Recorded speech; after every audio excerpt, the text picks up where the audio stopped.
बिहार का वह इलाका जहां लगते हैं हर बरस दूल्हों के मेले, जहां आज भी जिंदा है वर्षों पुरानी परंपरा, आज भी जारी है 700 साल पुरानी प्रथा। बिहार के मधुबनी जिला मुख्यालय से महज 6 किलोमीटर की दूरी पर स्थित सौराठ सभागाछी, यह है दुनिया का सबसे बड़ा ऑफलाइन मैट्रिमोनियल वैवाहिक स्थल।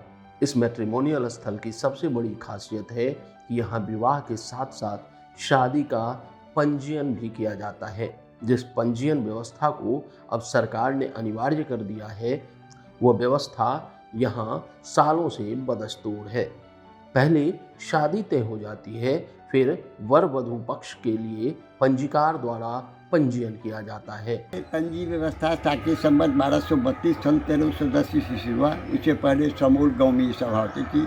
वहाँ पर 150 पर चलने के बाद की सामाजिक जैसी प्रकार आजकल होता है एग्रीमेंट या कुलाटी व्यवधान, वह तो और वहाँ से जो आए तो उस समय प्रतिष्ठित पंजीकार धारे जाते हैं और उनके मसीहत है जो सिद्ध पुरुष हो रहा है समूल में, तो ये स्वभाव समूल में। तो वहाँ पर जब उन लोगों को कुछ तकलीफ या दर्शन और सामाजिक अवसर कहते हैं, उस प्रकार वहाँ पर भी कुछ हुआ और सामाजिक अवसर दिखाने, तो वहाँ से वो चले और कहें जो यहाँ पर आइए, हम चलते हैं अपना शिवरी दुर्गा सप्तशती पाठ करते हुए जहाँ पर हम रुकेंगे कहते वहीं पर। इससे पहली व्यवस्था क्या हुआ, सब राजा हरसिंह देव का था। तो उस समय तो पूरे मिथिलांचल में 42 ठाम सब रहता था और इसका सुप्रीमो समय जो कि मैथिलों का सौराठ हुआ। क्या और भी कौम में या और भी किसी कास्ट में, जैसे मैथिल ब्राह्मणों में है, ब्राह्मण भी बहुत सारे हैं, साउथ में है, नॉर्थ में है, और सब ये तो हरसिंह देव कनाट में से क्षत्रिय राजा थे। वो तो उस समय चारों वर्ण का किए, क्षत्रिय था और कास्ट धीरे धीरे छूट गया। लेकिन अभी भी आप पूछें अदर कास्ट में, तो अदर कास्ट में कर्ड कास्ट जो मिथिलावासी हैं वे लोग इसका मेंटेन किए हुए हैं। उनमें भी पंजी व्यवस्था है, उनमें भी पंजीकार है और सब धीरे धीरे छोड़ दिए। 700 साल पहले 1310 ईस्वी के आसपास कर्नाट वंश के राजा हरि सिंह देव ने इस व्यवस्था की शुरुआत की थी। सभा के आयोजन के पीछे उनकी सोच थी कि मैथिलों का विवाह एक ही गोत्र में न हो, वर और वधू के गोत्र अलग अलग हों। लिहाजा 10 दिनों की एक सभा होती थी जिसमें दूर दूर से दूल्हे बनने की इच्छुक नौजवान यहाँ शिरकत करते थे। वर और वधू पक्ष के अभिभावक यहाँ मिलते थे। पात्रता वाले दूल्हों का अपनी अपनी शैक्षणिक और आर्थिक हैसियत के अनुसार चयन किया जाता था। लेकिन इस प्रथा की खूबसूरती यह थी कि इसमें दहेज जैसी प्रथा की मौजूदगी नहीं थी।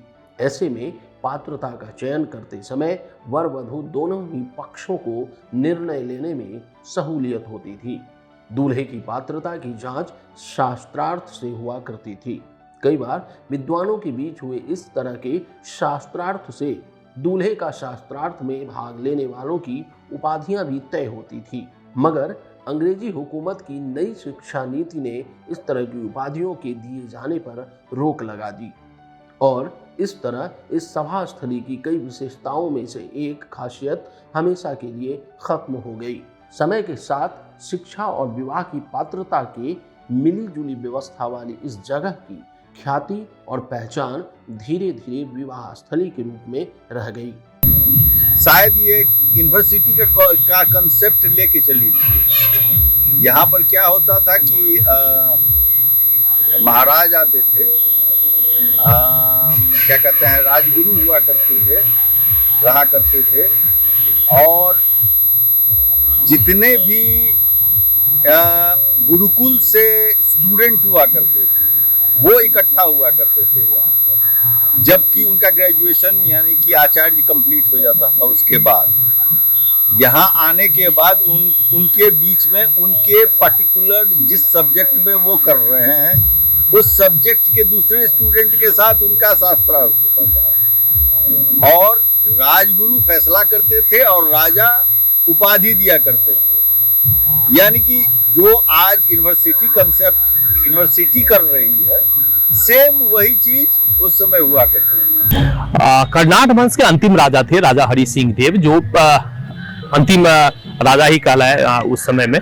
क्योंकि उनके बाद कोई राजा कर्नाट वंश का हुआ नहीं, उसके बाद ओहिनवाड़ वंश का राजा है। तो हरि सिंह देव ने एक प्रचलन शुरुआत किया था सभा का शुरुआत किया। चूंकि खुद क्षत्रिय वंश से थे तो उन्होंने 4 जो वंशों में क्षत्रिय, भूमिहार, ब्राह्मण और शूद्र के लिए जो है ये सभा की शुरुआत की थी, जिसमें से ब्राह्मण का लगातार चलता भी रहा। और पहली बार जो ये सभा की जो शुरुआत हुई थी उसका कंसेप्ट सिंपल था कि उसमें जो उपाधि प्राप्त करते थे, तो उस समय में तो चूंकि सर्टिफिकेट कंसेप्ट था नहीं, उस समय में सिंपल उपाधि दी जाती थी और उपाधि के ऊपर में ही उनकी विद्वता का पैमाना होता था। जैसे महामहोपाध्याय, भट्ट या भट्ट शिरोमणि, कई सारे उपाधि थे जिनको कि भट्ट शिरोमणि, जैसे आप कुमारिल भट्ट का जब सिद्धांत पढ़ेंगे तो कुमारिल भट्ट को भट्ट शिरोमणि की उपाधि थी, यानी कि सबसे विद्वान, प्रखंड विद्वान जो होती थी वो कुमारिल भट्ट थे। तो ऐसे ही उपाधि मिलती थी और उपाधि मिलने के बाद क्या हुआ था, पहली बार राजा हरि सिंह देव ने जितने भी बड़े उपाधि वाले विद्वान थे उनको एक सुंदर कन्या उपहार स्वरूप दिया था। और ये बाद के वर्षों में धीरे धीरे क्या हुआ कि जैसे जिन्हें उपाधि मिलती थी और जो सुंदर थे, चूंकि युवा रहते थे, सभी शिक्षा ग्रहण करके जो उपाधि प्राप्त करके आते थे तो युवा थे, तो उनकी शादी के प्रचलन जो है वो शुरुआत हो गई। मैथिल ब्राह्मणों में खास करके शादी की परंपरा की शुरुआत हो गई। जो विद्वता और शिक्षा प्राप्त करके आते थे उनका विवाह भी वहीं उसी गुरुकुल में या उसी स्थल पर जहां पे उन्हें उपाधि मिलती थी हो जाती थी। और इसी तरह का लगभग 42 जगहों पे पूरे मिथिलांचल का कंसेप्ट है। 4495 गांव का मिथिलांचल था, उन 4495 गांवों में 42 जगहों पे सभा लगती थी। बाद के दिनों में 17 पे आया, फिर 5 पे सिमट के रह गया। फिलहाल तो अभी 1 पे है, सिमट के रह गया है पूरे मिथिलांचल में, वो है सौराठ सभा, जहां पे वैवाहिक परंपरा की पद्धति बची हुई है। चूंकि अंग्रेजी परंपरा के कारण से जो मूल परंपरा था, मूल शिक्षा की जो पद्धति थी वो धीरे धीरे समाप्त हो गया। यानी कि कहें कि 1800 से 1900 के बीच में जो मूल परंपरा का परिवर्तन हुआ, जो संस्कृत की शिक्षा पद्धति थी वो अंग्रेजी में शिफ्ट कर गई। और 1900 के बाद धीरे धीरे इसका ह्रास होना शुरू हो गया। क्योंकि सर्टिफिकेट परंपरा, अंग्रेज के समय में सर्टिफिकेट परंपरा की शुरुआत हुई, तो निश्चित रूप से जो इसका जो परंपरा था, मूल परंपरा शिक्षा का, वो समाप्त हो गया और लोग सिर्फ विवाह के लिए ही सौराठ आने लगे।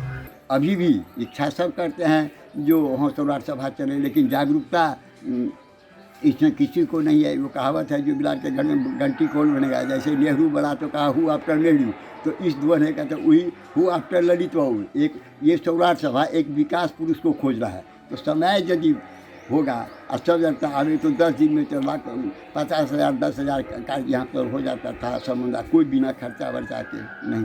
तो ये लोग तो अपने से अपने छोड़ गए हैं, लेकिन जागरूकता है जब तक इसमें यंग ब्लड या प्रत्येक गांव में जो सोशल सामाजिक 2-4 दर्शक हैं उन लोग आपे अपना।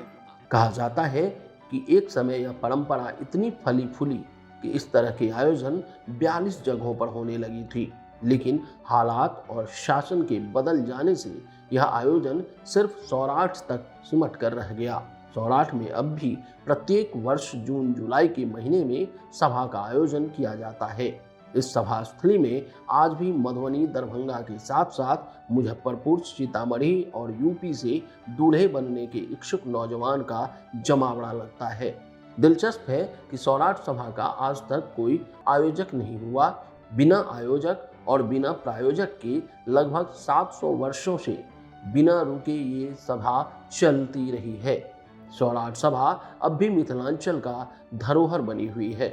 अब इस सभा में शामिल होने वाले इच्छुक पात्रों की संख्या न्यूनतम रह गई है, लिहाजा इस वैवाहिक पंजी प्रथा में वह तेजी नहीं रही जो कभी हुआ करती थी। यहाँ की रौनक अतीत हो चली है, यह स्थल अब सूना हो चला है। मगर कभी विवाह के इच्छुक युवा यहाँ दूर दराज से आ जुटते थे, मेलों से माहौल होता था और इस प्रथा के बूते यहाँ की अर्थव्यवस्था जीवंत रहती थी। इस प्रथा के लगभग अतीत बन जाने के पीछे अर्थव्यवस्था का दूसरे दरवाजे का खुलना भी है। मगर तब भी मिथिलांचल के कई उत्साही युवा संगठन अपने पूर्वजों की इस विरासत को सहेजने की अब भी कोशिश कर रहे हैं। परंपरा जिंदा रहे, इसके लिए जरूरी है कि वह समय सापेक्ष हो और जरूरी बदलाव को अपना सकने की उसमें कुव्वत हो। ऐसा लगता है कि बड़ी संख्या में मिथिलांचल से लोगों के पलायन ने इसकी अर्थव्यवस्था और सामाजिक ताकत को नुकसान पहुंचाया है। यह सभा शायद इसलिए भी अपने आप को कायम नहीं रख सकी क्योंकि समय के साथ यह अपनी जातीय सीमा का विस्तार नहीं कर पाई, क्योंकि यह सभा मैथिलों की सभा नहीं बनकर सिर्फ मैथिल ब्राह्मणों की सभा बनकर रह गई। Brajendra Nath Jha, India narrative.